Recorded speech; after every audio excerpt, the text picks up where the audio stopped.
ನಮಸ್ಕಾರ ಎಲ್ರಿಗೂ. ನಾನು ರಮೇಶ್ ಜಗತ್ ಮೈಸೂರು. ಒಂದಷ್ಟು ದಿನಗಳಿಂದ ವಿಡಿಯೋ ಮಾಡ್ತಾ ಇರಲಿಲ್ಲ. ಸಾಕಷ್ಟು ಜನ ಎಲ್ಲ ಮೆಸೇಜ್ ಮಾಡಿದರೆ ಏನಕ್ಕೆ ವಿಡಿಯೋ ಮಾಡ್ತಾ ಇಲ್ಲ, ಯೂಟ್ಯೂಬ್ ಏನಾದರೂ ನಿಲ್ಲಿಸ್ಬಿಟ್ರೆ ಈ ರೀತಿಯಾಗಿ ಸಾಕಷ್ಟು ಫೋನ್ ಕಾಲ್ಗಳು ಬಂತು. ಆಫೀಸ್ಗೆ ತುಂಬ ಜನ ಫೋನು ಮಾಡಿದ್ರಂತೆ, ಹಾಗೆ ಮೆಸೇಜ್ಗಳು ಕೂಡ ಮಾಡಿದ್ದೀರಾ ಏನಾಯಿತು ಅಂತ ಅಂದ್ಬಿಟ್ಟು. ಇದಕ್ಕೆ ಇನ್ನೊಂದು ಕಾರಣ ಬಂದು ಜನವರಿಯಿಂದ ಡೈಲಿ ಕ್ವಿಸ್ ಬೇರೆ ನಡೆಸ್ತೀನಿ ಅಂತ ಹೇಳಿದ್ದೆ. ಡೈಲಿ ಕ್ವಿಸ್ ವೀಡಿಯೋಗಳು ಕೂಡ ಅಪ್ಲೋಡ್ ಆಗ್ತಾಯಿತ್ತು. ಅಪ್ಲೋಡ್ ಆಗಿದ್ದು ಕೆಲವೇ ದಿನಗಳಿಗೆ ವಿಡಿಯೋ ನಿಲ್ಲಿಸ್ದೆ. ಡೈಲಿ ಬಹುಮಾನ ಬೇರೆ ಕೊಡ್ತಾಯಿದ್ದೆ, ಸಡನ್ನಾಗಿ ನಿಲ್ತಲ್ಲ. ಸೊ ಕೆಲವರಿಗೆಲ್ಲ ಡೌಟ್ ಅಥವಾ ಇನ್ನೇನು ಏನಾಯಿತು ಅನ್ನುವಂತಹ ಒಂದು ಕ್ಯೂರಿಯಾಸಿಟಿ, ಬಟ್ ಕಾಳಜಿಯಿಂದನೂ ಕೂಡ ಸಾಕಷ್ಟು ಜನ ಫೋನನ್ನು ಮಾಡಿದ್ರಿ. ಕಮೆಂಟಲ್ಲೂ ಕೂಡ ಸಾಕಷ್ಟು ಜನ ಕೇಳಿದ್ದೀರಾ. ಆ್ಯಕ್ಚುಲಿ ಯೂಟ್ಯೂಬೇ ನಿಲ್ಲಿಸ್ತಾ ಇಲ್ಲ ನಾನು, ಆರೋಗ್ಯ ಸರಿ ಇರಲಿಲ್ಲ, ಅದಕ್ಕೋಸ್ಕರ ವಿಡಿಯೋ ಮಾಡ್ತಾ ಇರಲಿಲ್ಲ ನಾನು. ಎಲ್ಲೋ ಒಂದು ಕಡೆ ಯಾರೋ ಒಬ್ಬರು ಮಾಡಿದಂತಹ ತಪ್ಪಿನಿಂದ, ಒಂದು ಎಡವಟ್ಟಿನಿಂದ ಇಷ್ಟು ದಿನ ಸಫರ್ ಪಡೋ ಥರ ಆಯಿತು.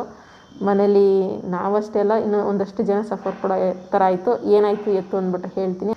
ಅದಕ್ಕಿಂತ ಮುಂಚೆ ಏನು ಆರೋಗ್ಯ ಕೆಟ್ಟಿತ್ತು ಅಂತಂತಂದರೆ, ನಮ್ಮ ಕಡೆ ಎಲ್ಲ ಇದನ್ನು ಅಮ್ಮ ಅಂತ ಹೇಳ್ತೀವಿ, ಇಂಗ್ಲೀಷ್ನಲ್ಲಿ ಚಿಕನ್ ಪಾಕ್ಸ್ ಅಂತ ಹೇಳ್ತೀವಿ. ಸಾಮಾನ್ಯ ಮಕ್ಕಳಲ್ಲಿ ಕಾಣಿಸ್ಕೊಳ್ಳುತ್ತೆ. ಆ ರೀತಿಯಾಗಿ ಚಿಕನ್ ಪಾಕ್ಸ್ ಆಗಿತ್ತು. ಈಗ ಒಂದು ಸ್ವಲ್ಪ ಎಲ್ಲ ಕ್ಯೂರ್ ಆಗಿದೆ, ಅದಕ್ಕೋಸ್ಕರ ವಿಡಿಯೋ ಮಾಡ್ತಾ ಇರಲಿಲ್ಲ.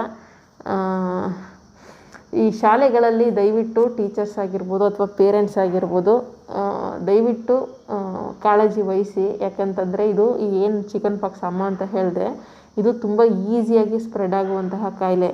ಅದು ಈ ಟೈಮ್ನಲ್ಲಿ ಸಿಕ್ಕಾಪಟ್ಟೆ ಸ್ಪ್ರೆಡ್ ಆಗುತ್ತೆ. ಹಿಂಗೆ ಮಗನ ಶಾಲೆಯಲ್ಲಿ ಯಾವುದೋ ಒಂದು ಮಗುಗಾಗಿದೆ. ಆ ಮಗುನ ಪೇರೆಂಟ್ಸ್ ಕೂಡ ಕಳಿಸಿದ್ದಾರೆ ಸ್ಕೂಲ್ಗೆ. ಟೀಚರ್ಸ್ ಕೂಡ ವಾಪಸ್ ಅವ್ರನ್ನ ಮನೆಗೆ ಕಳಿಸಿಲ್ಲ, ಸಪ್ರೇಟಾಗಿ ಏನೋ ಕೂರಿಸಿದಾರಂತೆ. ಬಟ್ ಆ ಮಗುವಿಂದ ಕ್ಲಾಸಲ್ಲಿ ಆಲ್ಮೋಸ್ಟ್ 75% ಎಲ್ಲ ಮಕ್ಕಳಿಗೂ ಕೂಡ ಚಿಕನ್ ಪಾಕ್ಸ್ ಆಗಿದೆ. ಅದೇ ರೀತಿಯಾಗಿ ನನ್ನ ಮಗನಿಗೂ ಕೂಡ ಆಗಿತ್ತು. ಸೊ ಅವನನ್ನು ಇನ್ನು ಮಕ್ಕಳನ್ನ ಯಾರಾದರೂ ದೂರ ಮಾಡ್ಕೊಳಕ್ಕಾಗುತ್ತೆ, ಮೀನ್ಸ್ ಸಪ್ರೇಟಾಗಿ ಇಡೋಕ್ಕೆಲ್ಲ ಆಗಲ್ಲ. ಅವ್ರ ಕಾಳಜಿನ ವಹಿಸಲೇಬೇಕಾಗುತ್ತೆ.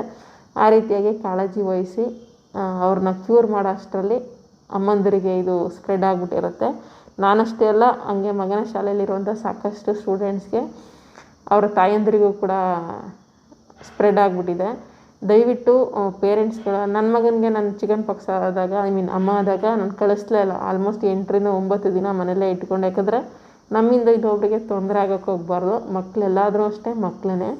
ಸೊ ಸುಮ್ಮನೆ ಸ್ಪ್ರೆಡ್ ಮಾಡಿ ಏನು ನಾವು ಅದರಲ್ಲಿ ಏನು ಬರುತ್ತೆ. ಸೊ ಸ್ಕೂಲೇನು ಅವನೇನು IAS ಓದ್ತಾ ಇಲ್ಲ IPS ಮಾಡ್ತಾಯಿಲ್ಲ ಅವನು. ಅದೇನೋ ಎಕ್ಸಾಮ್ ಬರೆಯೋಕ್ಕೇನೋ ಅವ್ನು ಕೋಚಿಂಗ್ ತಗೋತಾ ಇಲ್ಲ, ಎಲ್ಲೋ ಮಿಸ್ ಆಗಿಬಿಡುತ್ತೆ ಇಂಪಾರ್ಟೆಂಟ್ ಅದು ಇದು ಅಂತ ಅಂದ್ಕೊಂಡು ಓದ್ತಾ ಇರೋದು ನೋಡಿದ್ರೆ ಇನ್ನು ಪ್ರೈಮರಿ ಸ್ಕೂಲಲ್ಲಿ ಓದ್ತಾ ಇರೋದು. ಸೊ ಅದಕ್ಕೆ ಆ ರೀತಿಯೆಲ್ಲ ಏನೋ ಮಿಸ್ ಮಾಡ್ಕೋತಾನೆ, ಸ್ಕೂಲ್ಗೆ ಹೋಗಲೇಬೇಕು ಅನ್ನೋ ಥರ ಏನೂ ಇಲ್ಲ. ಅದಕ್ಕೋಸ್ಕರ ನಾನು ಕಳಿಸ್ಲೂ ಇಲ್ಲ. ಆಲ್ಮೋಸ್ಟ್ 8ರಿಂದ 9 ದಿನ ಮನೇಲೇ ಇರಿಸ್ಕೊಂಡು ಕ್ಯೂರ್ ಮಾಡಿ ಕಳಿಸಿರೋವಂಥದ್ದು. ದಯವಿಟ್ಟು ಏನೂ ಆಗಲ್ಲ. ಜ್ವರ ಬರಲಿ ಅಥವಾ ಇನ್ನೊಂದು ಯಾವುದೇ ರೀತಿಯ ಕಾಯಿಲೆ ಬರಲಿ, ಮಕ್ಕಳನ್ನ ರೆಸ್ಟ್ ಮಾಡಿಸಿದ್ರೇ ಅರ್ಧ ಅವ್ರು ಹುಷಾರಾಗಿಬಿಡ್ತಾರೆ. ಡಾಕ್ಟ್ರು ಕೂಡ ಅದನ್ನೇ ಸಜೆಸ್ಟ್ ಮಾಡ್ತಾರೆ. ದಯವಿಟ್ಟು ರೆಸ್ಟ್ ಮಾಡಿಸಿ. ಇನ್ನೊಬ್ಬರಿಗೆ ಸ್ಪ್ರೆಡ್ ಆಗುವಂತಹ ಕಾಯಿಲೆ ಇದ್ದರೆ ಕಳಿಸ್ಲಿಕ್ಕೆ ಹೋಗಬೇಡಿ. ಟೀಚರ್ಸ್ ಆದರೂ ಅಷ್ಟೇ ಸ್ವಲ್ಪ ಗಮನ ವಹಿಸಿ.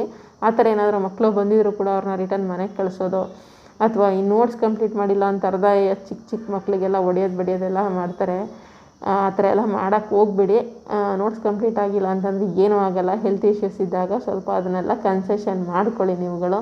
ಈಗ ನೋಡಿ, ಒಬ್ಬರು ಮಾಡಿರೋ ತಪ್ಪಿಗೆ ಇವಾಗ ಆಲ್ಮೋಸ್ಟ್ ಒಂದು 75% ಅವ್ರ ಕ್ಲಾಸಲ್ಲಿರುವಂತಹ ಎಲ್ಲ ಮಕ್ಕಳಿಗೂ 70% ಎಲ್ರಿಗೂ ಆಗಿದೆ, ಅವ್ರ ತಾಯಂದ್ರಿಗೂ ಕೂಡ ಆಗಿದೆ. ಎಲ್ಲರೂ ಕೂಡ ಸಫರ್ ಪಡ್ತಿದ್ದಾರೆ. ಅವ್ರಿಗೆ ಏನೇನು ಪ್ರಾಬ್ಲಮ್ ಇರುತ್ತೋ ಏನೋ ಈ ರೀತಿ ಎಲ್ಲ ಆಗುತ್ತೆ. ಅದೇ ಕಾರಣಕ್ಕೋಸ್ಕರ ವಿಡಿಯೋ ಮಾಡಿರಲಿಲ್ಲ.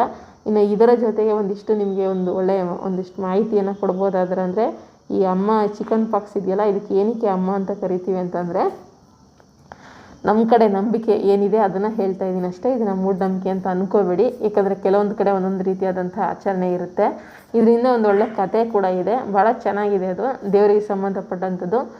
ಈಗಲೂ ಕೂಡ ಅಮ್ಮ ಆದರೆ ಈ ಚಿಕನ್ ಪಾಕ್ಸ್ ಆದರೆ ಒಂದಷ್ಟು ಜನರು ಡಾಕ್ಟರ್ಗೆ ತೋರಿಸಲ್ಲ, ಬದಲಿಗೆ ದೇವಸ್ಥಾನಗಳಿಗೆ ಹೋಗ್ತಾರೆ. ಅಂದರೆ ಗ್ರಾಮ ದೇವತೆ ಆಗಿರ್ಬೋದು, ಮಾರಮ್ಮ ಆಗಿರ್ಬೋದು, ಈ ರೀತಿಯಾಗಿ ಅವರವರ ಊರಿನಲ್ಲಿರುವಂತಹ ಗ್ರಾಮ ದೇವತೆಗಳಿಗೆ ಹೋಗಿ ಪೂಜೆ ಮಾಡಿಸ್ಕೊಂಡು ಆ ದೇವರಿಗೆ ಎಳ್ನೀರು ಹಾಕುವಂಥದ್ದು, ಮೊಸರು ಹಾಕುವಂಥದ್ದು ಹಾಕಿ ಬರ್ತಾರೆ.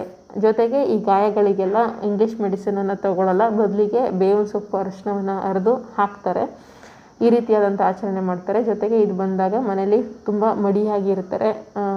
ಮಡಿ ಮಾಡಿಕೊಂಡು ಮಗುನೂ ಅಷ್ಟೇ ನೀಟಾಗಿ ಮಡಿ ಮಾಡಿ, ಒಂದು ನೀಟಾಗಿರುವಂತಹ ಒಂದು ಬಿಳಿ ಪಂಚೆ ಮಾಡಿ ಬೆಡ್ ಮೇಲೆ ಅದನ್ನು ಹಾಕಿ ಅದರ ಮೇಲೆ ಮಲಗಿಸುವಂಥದ್ದೆಲ್ಲ ಈ ರೀತಿಯಾಗಿ ಆಚರಣೆ ಇರುತ್ತೆ. ಬಟ್ ಇದು ಏನಕ್ಕೆ ಬಂತು ಅಂತಂದರೆ, ಈ ಅಮ್ಮ ಅಂತ ಏನಕ್ಕೆ ಕರಿತೀವಿ ಅಂತಂದರೆ ಚಿಕನ್ ಪಾಕ್ಸ್ನ ಕೇಳ್ಕೊಂಬಂದಿರುವಂತಹ ಕತೆ ಇದು. ಗೊತ್ತಿಲ್ಲ, ಒಂದು ನಂಬಿಕೆಯಿಂದ ಶ್ರದ್ಧೆಯಿಂದ ಕೇಳ್ಕೊಂಬಂದಿರುವಂಥದ್ದು. ಇದು ಬಂದರೆ ಒಳ್ಳೇದಾಗುತ್ತೆ ನೆಕ್ಸ್ಟ್ ಮಕ್ಕಳಿಗೆ ಅಂತ ಕೂಡ ಹೇಳ್ತಾರೆ. ಏನಕ್ಕೆ ಅಂತಂತಂದರೆ, ಹಂಗಂತ ಅಂದ್ಬಿಟ್ಟು ಯಾರ ಮಕ್ಳಿಗೂ ಬರೋದು ಬೇಡ. ಅವ್ರು ಸಫರ್ ಪಡೋದನ್ನ ನೋಡೋಕ್ಕಾಗಲ್ಲ. ಕಣ್ಣಿಂದ ಮೈಯಲ್ಲೆಲ್ಲ ಗುಳ್ಳೆಗಳಾದಾಗ ಕಣ್ಣು ಸಿಕ್ಕಾಪಟ್ಟೆ ಸಂಕಟ ಆಗುತ್ತೆ. ಆದರೆ ಹಿಂದಿನಿಂದ ಕೇಳ್ಕೊಂಬಂದಿರೋ ಕತೆ ಏನು ಅಂತಂದರೆ, ದುರ್ಗಾದೇವಿಯ ಇನ್ನೊಂದು ಹೆಸರು ಬಂದು ಶೀತಲ ದೇವಿ ಅಥವಾ ಕಾತ್ಯಾಯಿನಿ ದೇವಿ ಅಂತ ಕೂಡ ಕರೀತಾರೆ. ಈ ಒಂದು ದೇವಿ ಏನಂತಂದರೆ ಮಕ್ಕಳಿಗೆ ಆರೋಗ್ಯವನ್ನು ಕೊಡುವಂತಹ ದೇವತೆ ಆಗಿರ್ತಾರೆ. ಈ ಹಿಂದೆ ಜ್ವರಾಸುರ ಅನ್ನುವಂತಹ ಒಬ್ಬ ರಾಕ್ಷಸ ಮಕ್ಕಳಲ್ಲಿ ಹೊಕ್ಕು ಮಕ್ಕಳಿಗೆ ಕಾಯಿಲೆಗಳನ್ನು ತಂದು ಮಕ್ಕಳನ್ನ ಕೊಲ್ತಾ ಇದ್ದಂತೆ. ಅಂತಹ ಸಮಯದಲ್ಲಿ ಈ ಕಾತ್ಯಾಯಿನಿ ದೇವಿ ಅಥವಾ ಶೀತಲ ದೇವಿಯನ್ನು ಮಕ್ಕಳ ದೇಹಕ್ಕೆ ಬರ್ತಾರೆ. ಮಕ್ಕಳ ದೇಹಕ್ಕೆ ಬಂದಾಗ ಈ ಕೆಂಪು ಗುಳ್ಳೆಗಳಾಗುವಂಥದ್ದು. ಆ ಥರ ಆದಾಗ ಅಮ್ಮ ಬಂದಿದೆ ದೇಹಕ್ಕೆ ಅಂತ ಅಂದ್ಬಿಟ್ಟು ಒಂದು ನಂಬಿಕೆ. ಅಂತಹ ಟೈಮ್ನಲ್ಲಿ ಆ ದೇವತೆ ಶೀತಲ ದೇವಿ ಮಕ್ಕಳ ಮೈಯಲ್ಲಿ ಬಂದು ಆ ಜ್ವರಾಸುರನ ಜೊತೆ ಹೋರಾಡಿ ಜ್ವರಾಸುರನನ್ನು ಸೋಲಿಸಿ ಮಕ್ಕಳನ್ನು ರಕ್ಷಣೆ ಮಾಡುವಂತಹ ಒಂದು ಕತೆ ಈ ಒಂದು ಅಮ್ಮ ಬಂದಿದೆ ಅಂತ ಹೇಳಿದಾಗ. ಅದಕ್ಕೋಸ್ಕರ ಬಂದಾಗ ದೇವರಿಗೆ ಪೂಜೆ ಮಾಡಿಸಿ ತಂಪನ್ನು ಕೊಟ್ಟು ನೀಟಾಗಿ ಮಡಿಯಾಗಿ ಇಡ್ತಾರೆ. ಇದು ಆ್ಯಕ್ಚುಲಿ ಸೈಂಟಿಫಿಕ್ಕಾಗಿ ನೋಡೋಕ್ಕೆ ಹೋದರೆ ಮಡಿಯಾಗಿ ಇಡುವಂಥದ್ದು ಬಹಳ ಒಳ್ಳೆಯದೇ. ಏನಾದರೂ ಬಾಡಿಲಿ ಇನ್ಫೆಕ್ಷನ್ ಆಗಿದೆ, ಇನ್ಫೆಕ್ಷನ್ ಬೇಗ ಕಡಿಮೆ ಆಗುತ್ತೆ. ಜೊತೆಗೆ ಈ ಬೇವಿನ ಸೊಪ್ಪು, ಅರಶಿನ ಎಲ್ಲವೂ ಕೂಡ ಆ್ಯಂಟಿಬಯೋಟಿಕ್ ಆಗಿ ಕೆಲಸ ಮಾಡುತ್ತೆ. ಅದೆಲ್ಲವನ್ನು ಕೂಡ ಗಾಯಗಳಿಗೆ ಹಾಕಿದ್ರೆ ಅದು ನೀಟಾಗಿ ಬೇರೆ ಸ್ಪ್ರೆಡ್ ಆಗದೆ ಇರೋ ಥರ ನೋಡ್ಕೊಳ್ಳುತ್ತೆ. ಇದೆಲ್ಲವೂ ಕೂಡ ಸೈಂಟಿಫಿಕ್ ರೀಸನ್ ಇದೆ. ಜೊತೆಗೆ ಅದೊಂದು ದೇವರು ಅನ್ನುವಂಥ ಹೆಸರಲ್ಲಿ ಭಯದಿಂದ ಫಾಲೋ ಮಾಡ್ತಾರೆ ಅನ್ನುವಂತಹ ಒಂದು ರೂಢಿ ಇದ್ರೂ ಇರ್ಬೋದೇನೋ. ಬಟ್ ಆದರೆ ನಾವು ಕೇಳ್ಕೊಂಬಂದಿರುವಂಥದ್ದೆಲ್ಲ ಇದೇ ರೀತಿಯಾಗಿ. ಸೊ ಅದಕ್ಕೋಸ್ಕರ ಈಗಲೂ ಕೂಡ ಈ ಥರ ಆದಾಗ ನಾವು ಡಾಕ್ಟ್ರುಗಳಿಗೆ ತೋರಿಸ್ಬೇಡಿ ಅಂತ ಹೇಳ್ತಾರೆ. ಜಸ್ಟ್ ದೇವಸ್ಥಾನಕ್ಕೆ ಹೋಗ್ಬಿಟ್ಟು ಬನ್ನಿ ಅಂತ ಅಂದ್ಬಿಟ್ಟು. ಬಟ್ ಈಗೆಲ್ಲ ಅದೆಲ್ಲ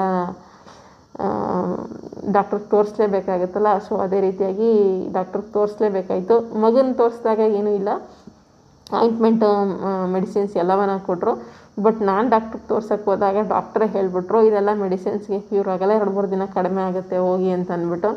ಆದರೂ ಜ್ವರ ತಲೆನೋವು ತುಂಬ ಇದೆ, ಒಂದು ಇಂಜೆಕ್ಷನ್ ಆದರೂ ಕೊಡಿ ಅಂತ ಅಂದ್ಬಿಟ್ಟು ಇಂಜೆಕ್ಷನ್ ತೊಗೊಂಡು ಟ್ಯಾಬ್ಲೆಟ್ಸ್ ತೊಗೊಂಡು ಬಂದಿದ್ದು. ಜೊತೆಗೆ ನಮ್ಮ ದೇವಸ್ಥಾನಗಳಿಗೆ ಏನು ಮಾಡಬೇಕು ನಾವು ಅದನ್ನು ಕೂಡ ಮಾಡ್ಕೊಂಡು ಬರ್ತಾಯಿದ್ದೆ. ಸೊ ಆಲ್ಮೋಸ್ಟ್ ಒಂದು 4-5 ದಿನ ಆದಮೇಲೆ ಇವಾಗ ಕ್ಯೂರ್ ಆಗಿದೆ. ಇನ್ನೂ ಒಂದು 20% ಕ್ಯೂರ್ ಆಗಬೇಕು. ಅಂದರೆ ಮಾರ್ಕ್ ಗುಳ್ಳೆಗಳೆಲ್ಲ ಹೋಗಬೇಕು. ಅದು ಕೂಡ ಇನ್ನೊಂದು 2-3 ದಿನದಲ್ಲಿ ಹೋಗುತ್ತೆ. ಆ ಕಾರಣಕ್ಕೋಸ್ಕರನೇ ವಿಡಿಯೋ ಮಾಡಿರಲಿಲ್ಲ, ಬೇರೆ ಏನೂ ರೀಸನ್ ಇಲ್ಲ. ಜೊತೆಗೆ ಡೈಲಿ ಕ್ವಿಸ್ ಕೂಡ ನಾಳೆಯಿಂದ ಬರುತ್ತೆ. ನಾಳೆ ಸಾಯಂಕಾಲ 7 ಗಂಟೆಗೆ ಅದು ಬರುತ್ತೆ. ಜೊತೆಗೆ ಈ ಹಿಂದಿನ ಸಂಚಿಕೆಯ ವಿನ್ನರ್ ಕೂಡ ಅನೌನ್ಸ್ ಮಾಡ್ತೀನಿ.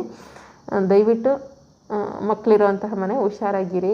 ಸ್ಕೂಲ್ಗಳಲ್ಲೂ ಕೂಡ ಈ ಥರ ಎಲ್ಲ ಕಾಯಿಲೆ ಬಂದಿರೋವಂಥವ್ರನ್ನ ರೆಸ್ಟ್ ಮಾಡ್ಸೋಕ್ಕೆ ಕಳಿಸ್ಬಿಡಿ. ಮನೆಗೆ ರೆಸ್ಟ್ ಮಾಡಿಕೊಂಡು ಫುಲ್ ಕ್ಯೂರ್ ಆದಮೇಲೆ ಬರಲಿ. ಜೊತೆಗೆ ಪೇರೆಂಟ್ಸು ಅಷ್ಟೇ, ನಿಮ್ಮ ಮಕ್ಕಳಿಗೆ ಈ ಥರ ಆದರೆ ದಯವಿಟ್ಟು ಕಳ್ಸೋಕ್ಕೆ ಹೋಗಬೇಡಿ. ಅವರಿಗೂ ಒಳ್ಳೆಯದಲ್ಲ, ಬೇರೆ ಮಕ್ಕಳಿಗೂ ಒಳ್ಳೆಯದಲ್ಲ, ಮಕ್ಕಳೆಲ್ರಿಗೂ ಮುಂದೆ. ಆ ಕಾರಣಕ್ಕೋಸ್ಕರ ಹೇಳ್ತಾ ಇದ್ದೀನಿ ಅಷ್ಟೇ. ಈ ಟೈಮ್ನಲ್ಲಂತೂ ತುಂಬ ಹುಷಾರು ತಪ್ತಾರೆ. ಸ್ವಲ್ಪ ಎಚ್ಚರಿಕೆಯಾಗಿ ಇರಿ.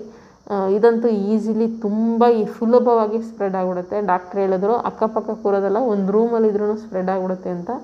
ಆ ಕಾರಣಕ್ಕೋಸ್ಕರನೇ ನಾನು 4-5 ದಿನದಿಂದ ಆಫೀಸ್ಗೂ ಬಂದಿಲ್ಲ. ಸುಮ್ಮನೆ ಆಫೀಸಲ್ಲೆಲ್ಲ ಇರ್ತಾರೆ, ನನ್ನಿಂದ ಅವ್ರಿಗೆ ಸ್ಪ್ರೆಡ್ ಆಗೋದು ಬೇಡ ಅಂತ ಇವಾಗ ಕ್ಯೂರ್ ಆದಮೇಲೆ ಬಂದಿರುವಂಥದ್ದು. ಅದಕ್ಕೆ ವಿಡಿಯೋ ಮಾಡಿರಲಿಲ್ಲ ಅಷ್ಟೇ. ಮುಂದಿನ ವಿಡಿಯೋ ಜೊತೆ ಮತ್ತೆ ಸಿಗ್ತೀನಿ. ಧನ್ಯವಾದಗಳು. Thank you so much.